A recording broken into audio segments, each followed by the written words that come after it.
Dari penetralan, adanya sosok-sosok yang selalu apa dan seterusnya sudah kita netralkan. Dalam kelobangan di situ dilalah ada serangga-serangga jenis rayap. Ya. Walaupun toh berisi rayap satu ataupun jangkrik satu ataupun jenis apa namanya serangga-serangga yang tidak berbisa, sifatnya tidak berbisa. Berbisa pun tapi tidak membahayakan manusia, itu tetap berbisa. Itu kurang baik untuk didirikan bangunan rumah ataupun bangunan usaha, tempat-tempat usaha. Itu tidak terlalu banyak kita itu mensyariatkan supaya tempat itu lebih nyaman. Beda dengan lubang yang kedua. Lubang kedua yang letaknya itu di area yang lain, kok berisi serangga melata ataupun serangga yang lain yang jelas-jelas mengandung bisa. Apalagi kayak ini tarantula. Tarantula itu jenisnya macam-macam, mungkin spesiesnya itu banyak. Tarantula sekecil apapun itu mengandung bisa. Berbahaya ataupun tidak bagi saraf manusia, tetap itu tanah lebih baik dinetralisirkan dulu sebelum didirikan bangunan apapun, bangunan perumahan ataupun bangunan usaha. Karena membangun usaha dari awal itu lebih baik ikhtiyat kita, lebih baik berhati-hati. Cara penetralisiran itu cukup dengan bisalah kita membaca azan di tengah-tengah area tersebut.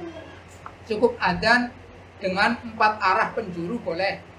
Ke arah barat, kiblat barat, ke arah barat, ke arah utara, ke arah timur, ke arah selatan. Bisa seperti itu. Bisa menggunakan arah 8. Kita baca ayat kursi 7 kali ke arah barat, ke arah utara, ke arah selatan, ke arah timur, lalu ke arah atas, lalu ke arah bawah. Itu bisa baca ayat kursi setiap menghadap kita itu 7 kali. Bisa memane kita baca hasbunallah wa ni'mal wakil, hasbunallah wa ni'mal wakil, hasbunallah wa ni'mal wakil di setiap pojokan pekarangan sebanyak 450 di pojok sebelah barat, di setiap pojok saja. Nanti di tengah-tengah boleh hasbunallah wa ni'mal wakil 450 ataupun disambung dengan bacaan azan yang meliputi ada takbir, ada syahadatain, ada tasbih, hayya 'alas shalah, hayya 'alal falah ya. Yang terus ada takbir dan ada kalimat tahmid dan kalimat tahlil la ilaha illallah. Itu azan sudah merupakan alam yang terangkat dan luar biasa, irit-irit yang luar biasa. Itu cukup nanti bisa didirikan satu bangunan perumahan ataupun didirikan tempat-tempat usaha.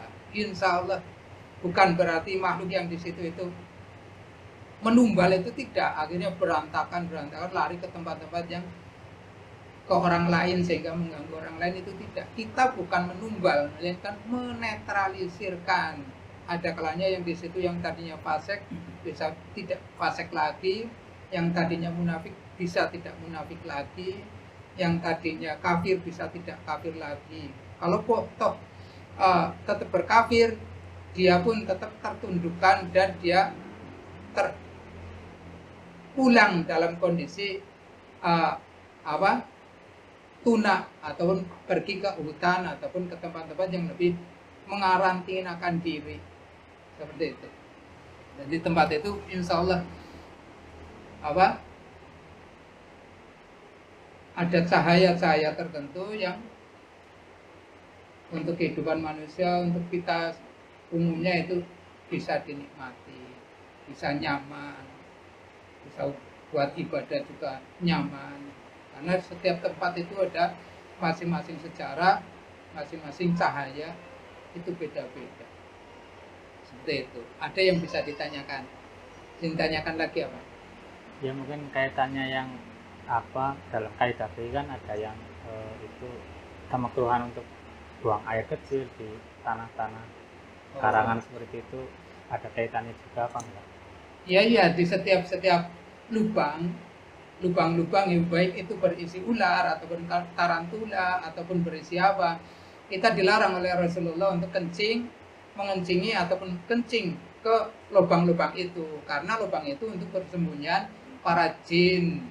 Dikhawatirkan jin itu masuk melalui air kencing itu dan menimbulkan efek-efek tertentu, koyoto bibit-bibit penyakit yang baru ataupun ya apalah, karena terganggu oleh sihir-sihirnya para jin itu. Jadi artinya kita tetap kasihan kepada mereka. Kalau mereka terkena air kencing kita, mereka langsung marah dan melakukan sesuatu yang tidak kita inginkan.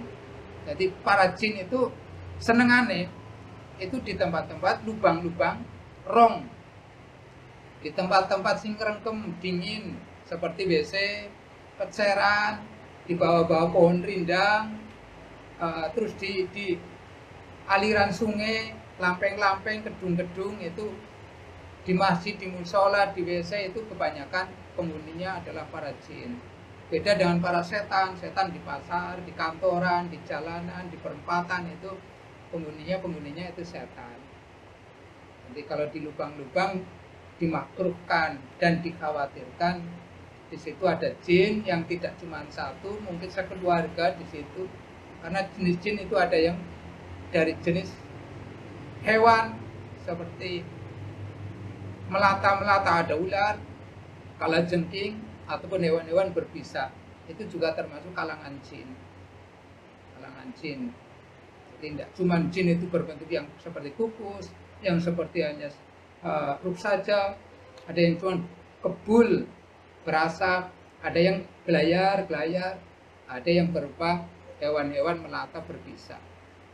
Kelihatan ataupun tidak kelihatan, kadang kelihatan, kadang tidak kelihatan. Cuman bedanya baunya itu beda dengan melata yang lain. Seperti yang sering kita kenal. Baunya ataupun cara kita ajak bicaranya juga lebih tahu yang dari jenis jin berupa hewan melata yang berbisa. Dengan jin yang tarapan sufla. Seperti itu. Lebih baik kita hati-hati. Kaitannya amalan tersebut, insya Allah saya bisa mengamalkan yang tadi disampaikan. Iya, secara umum ala ta'lum ala ya'lamu man khalaqa wa huwal latiful khabir boleh. Untuk secara makna umum boleh, karena kita itu ya berbagi itu malah lebih asik dibandingkan dipakai sendiri. Kalau tuh ada yang mau memakai ataupun mau mengamalkan ataupun menggunakan, itu sudah sahih. Karena kita berprinsip Al-Quran adalah pedoman kita orang-orang Islam. Prinsipnya seperti itu aja. Al-Quran adalah mukjizat terbesar. Mukjizat Rasul yang paling besar adalah Al-Quran. Jadi, setiap kurun, setiap zaman, setiap musim, setiap peradaban, Al-Quran itu tetap tidak bisa dirubah, dan Al-Quran lah yang bukan Al-Quran mengikuti zaman, melainkan sudah termaktub semua, ternuskhoh semua dalam Al-Quran. Al-Quran boleh. Ala ya'lamu man khalaqa wa huwal latiful khabir. Prinsipnya adalah aurat Qur'aniyah. Aurat Qur'aniyah yang diambil dari satu ayat Al-Quran diwiridkan, berarti ya Qur'aniyah, sudah bangsa Qur'aniyah. Masuk ayat kursi yang buat menetralisir gitu. Ayat kursi ya termasuk ya penetralisiran sekalian. 7 atas bawah 7 nanti ditutup dengan bacaan adzan. Insya Allah sudah cukup, dan mengkonokimu kabul apa hajat yang lagi dihajatkan, seperti itu.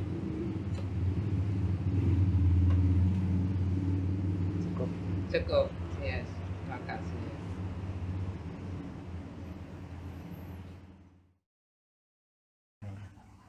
Oh ya teman-teman, assalamualaikum warahmatullahi wabarakatuh. Selamat datang di channel Majelis Ruqyah.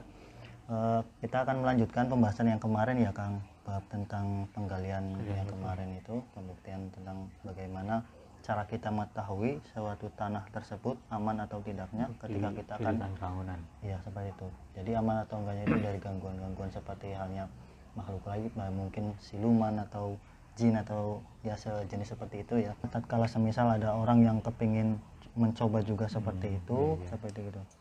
Ya seperti yang kemarin kita sampaikan, silakan yang mau mencoba sendiri bisa kita amalkan untuk pembuktiannya, tapi lebih ke endingnya ketika memang tanpa harus mencoba yang amalan di awal untuk mendeteksi kawasan tersebut, langsung penetralisiran pun bisa. Kalau memang langsung ya aman atau tidaknya langsung ke penetralisiran pun bisa. Nah terus dari segi penetraan nih Kang Fatur, mungkin bisa dijelaskan lagi seperti apa ibaratnya itu doanya atau gimana, mungkin lakunya harus seperti apa supaya lebih jelas lagi seperti itu. Ya yang kemarin kita pakai kan ada 2 poin sebenarnya. Satu berupa ayat kursi, yang kedua hasbunallah wa ni'mal wakil. Yang ayat kursi itu ke arah 4 arah, khususnya barat, utara, timur, selatan, terus arah atas dan bawah. Masing-masing arah kita bacakan sebanyak 7 kali ayat kursi tersebut. Terus yang kedua itu yang hasbunallah wa ni'mal wakil. Jadi setiap pojokan rumah kita bacakan sebanyak 450 kali. Nanti dari pojok barat, utara, timur, selatan, tiap pojoknya nanti kan kita 450 kali setiap pojokan. Nanti kita langsung ke tengah, di tengah-tengah nanti kita adzan. Seperti itu ya. Oh yang satu lagi juga ada yang 4 arah tersebut pojokan juga bisa dengan adzan pun bisa. Bisa seperti itu. Karena yang tanpa yang di video kemarin juga pernah dapat pelajaran seperti Gandharwa pun mendengar suara adzan itu takut.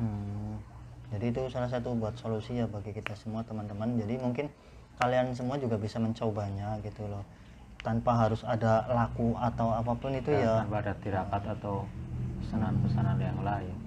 Nah terus di situ juga ternyata ada kandungan benar-benar hikmah tersendiri ya dari praktek tersebut, karena pakainya juga menjelaskan ya kaitannya antara lubang itu dengan mungkin wejangan atau gimana itu yang Kanjeng Nabi melarang kita untuk kencing di lubang itu. Sebenarnya itu kan seperti di kitab-kitab fikih, kaidah-kaidah fikih kan sudah disebutkan dalam artian kemakruhan dalam beristinja atau membuang hajat hajat besar ataupun hajat kecil. Diantaranya kan tidak larangan situ kencing dalam sebuah lubang. Maaf nih menyela, berarti salah satunya juga kita tuh nggak boleh ya kalau misalnya kita tuh kencing di pohon yang benar-benar besar gitu kan, takutnya kan di situ juga dihuni kan. Iya kan, ketika ada sebuah larangan dari Kanjeng Nabi, di situ pasti ada hikmah-hikmah atau ilmiah yang ketika dilarang berarti ada sesuatu yang tidak baik yang harus dihindari. Ya, dengan cara ini pun salah satu pembuktian dari arah tersebut. Sebuah hikmah yang tersembunyi, kandungan hikmah apa dari larangan-larangan yang mungkin kadang terasa sepele atau biasa, sebenarnya kan kandungan hikmahnya besar. Oke, mungkin ada yang mau ditambahin lagi buat teman-teman, siapa tahu ya mungkin kaitannya silakan diamalkan. Ketika mungkin masih ragu, tambahlah keniatannya dan luruskan niat, tambahkan kemantapan, insya Allah di situ akan terkabul. Kalau mungkin masih belum juga bisa sendiri, bisa kami mungkin bisa mendatangi Anda. Sekalian kita kan di sini tidak ada rekayasa atau benar-benar apa adanya tanpa settingan dan apapun. Ya, mungkin juga buat teman-teman yang ingin diskusi tentang ilmu atau juga bisa langsung datang ke kediaman Kiai Mahmud ya, soalnya orangnya juga humble banget seperti itu. Jadi ada tambahan lagi atau udah cukup? Cukup. Oke, jadi teman-teman terima kasih banget udah mengikuti kami terus. Jangan lupa kalau misalnya video kami itu bermanfaat, silahkan share, dan jangan lupa terus sebarkan pesan kebaikan buat kita semuanya. Jadi udah seperti itu ya. Oke, assalamualaikum warahmatullahi wabarakatuh.